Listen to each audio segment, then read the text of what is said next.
Muito bem, irmãos, a graça e a paz do Senhor. Estamos hoje na quinta-feira, 14 de outubro de 2021, voltando juntamente com você a fazer os nossos devocionais relativos à nossa lição do próximo domingo, ao qual nós estamos estudando o 7º livro da Bíblia, Juízes. E o texto que nós vamos estudar hoje está no capítulo 5, do versículo 1 ao 12. Mas antes eu quero lembrar você que nós estamos diante de uma tela assistindo uma novela da vida real que tem como capítulo de hoje a vitória de Deus. Vamos ao texto. Naquele dia, Débora e Baraque, filho de Abinoão, cantaram assim: Louvem a Deus, o Senhor. Os israelitas resolveram lutar e o povo se apresentou alegremente. Ouçam, reis. Preste atenção, governadores. Eu tocarei música e cantarei ao Senhor, o Deus de Israel. Ó Senhor Deus, quando saíste das montanhas de Seir, quando vieste da região de Edom, a terra tremeu e as chuvas caíram do céu. Sim, caiu muita água das nuvens.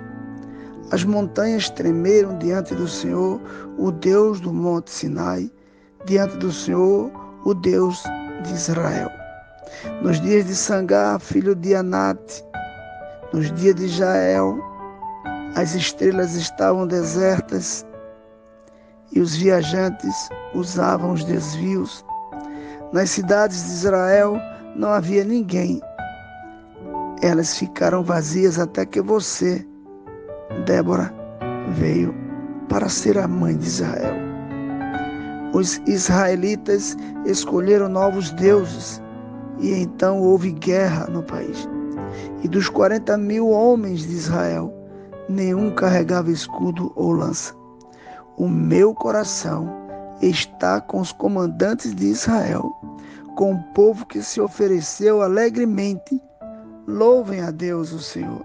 Falem disso, vocês que montam jumentos brancos, sentados nas suas celas, e os que viajam a pé. Escutem a multidão barulhenta em volta dos poços. Está falando das vitórias do Senhor, das vitórias do povo de Israel.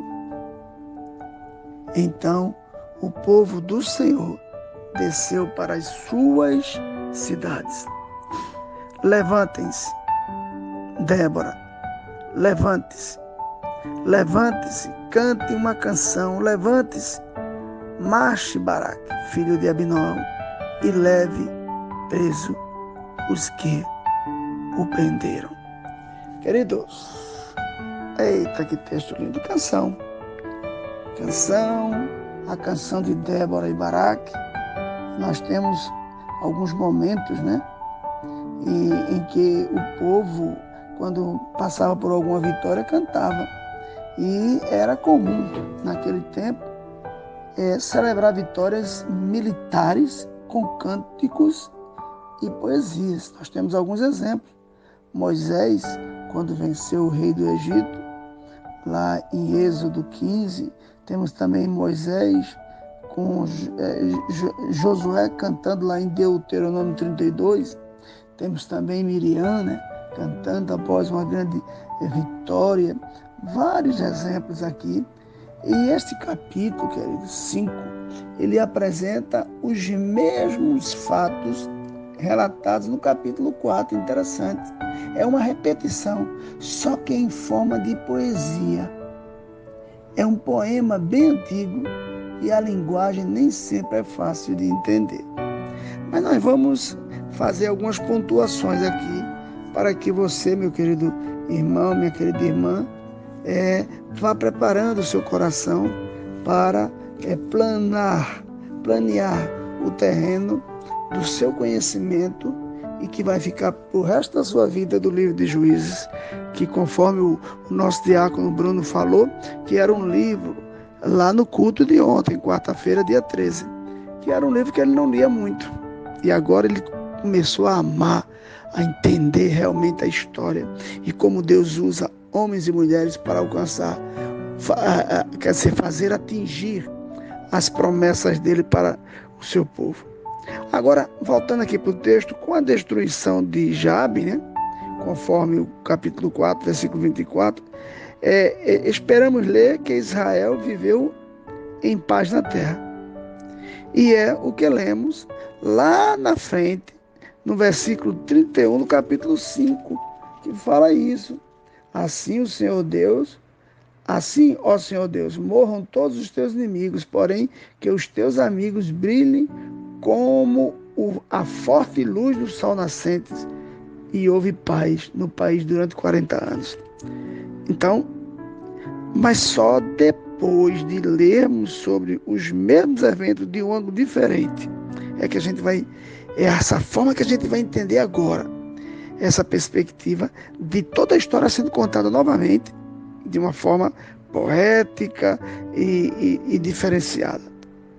Agora, a diferença fundamental, meu amigo, minha amiga, meu irmão, minha irmã, é que esse capítulo 5 que hoje nós iniciamos, nesse devocional, é um cântico. E a abordagem aqui, além de poética, é teológica. Ele vai além da superfície histórica, preste atenção, e revela que a mão de Deus, vislumbrada no capítulo 4, estava por trás de tudo. Se você for pontuar cada detalhe, cada versículo do 1 ao 12 do capítulo 5, você vai entender isso. No capítulo 4, querido, o Senhor é mencionado apenas 4 vezes, 3 dos quais você lembra bem quando Débora fala, né? Quando ela fala, ela expressa ali a pessoa de Deus, uma fala de Deus. Lá no capítulo 4, versículo 6, 9 e 14, e também tem outro momento lá no versículo 15. Já no capítulo 5, Deus está por toda parte, praticamente em todos os versículos do capítulo 5, nós vamos encontrar a pessoa do Senhor. É interessante isso. Mas eu quero que você entenda que Deus aqui, ele recebe louvor, preste atenção, e cântico, quando Débora e Baraque, lá no versículo 1, cantam sobre os príncipes, ou seja, os chefes de Israel, liderando seus soldados para a luta. Por que isso acontece, meu irmão?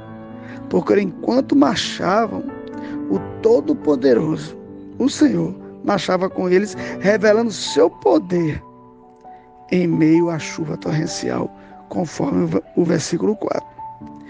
Enquanto seu povo avançava pelo Monte Tabor, o Senhor, preste atenção, diante de quem as montanhas tremiam, ia à guerra.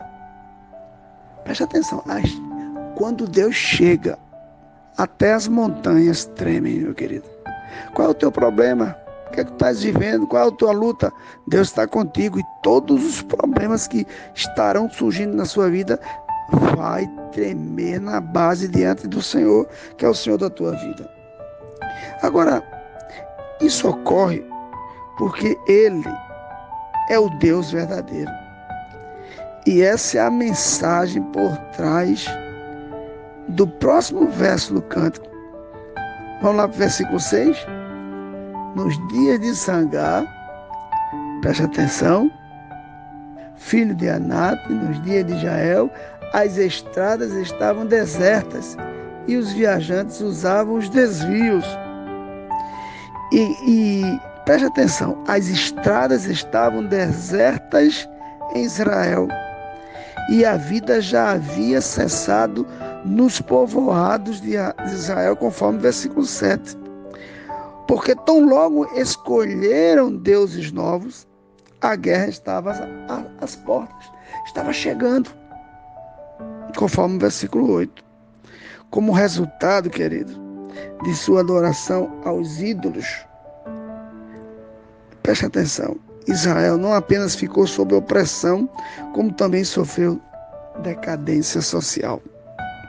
Se você olhar para o que está vivendo a nossa nação e o mundo hoje, uma decadência social. Porque nós temos muitos ídolos. Nós também, cristãos, temos muitos ídolos. Precisamos nos libertar. Aí, o término da vida nos povoados significava, queridos, que agora cada família e até mesmo cada indivíduo teria de cuidar de si mesmo.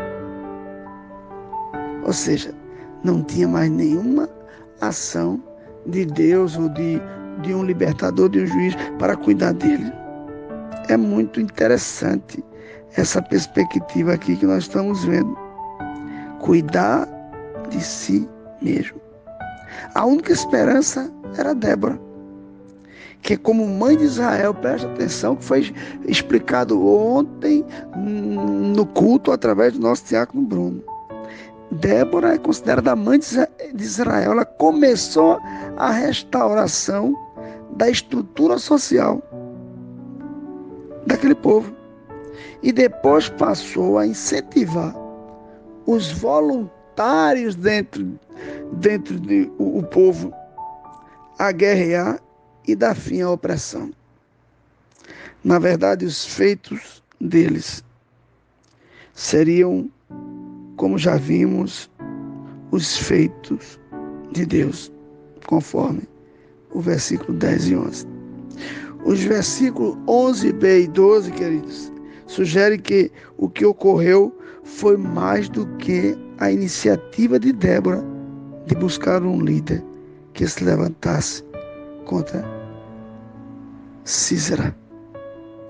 Queridos, eu quero dizer a você que nessa novela da vida real, ao qual o capítulo de hoje é a vitória de Deus, Deus suscitou uma mulher, uma heroína, uma juíza, uma profetisa, para agir em prol daquela nação ao qual Deus tinha feito uma promessa, e ela vai ser cumprida.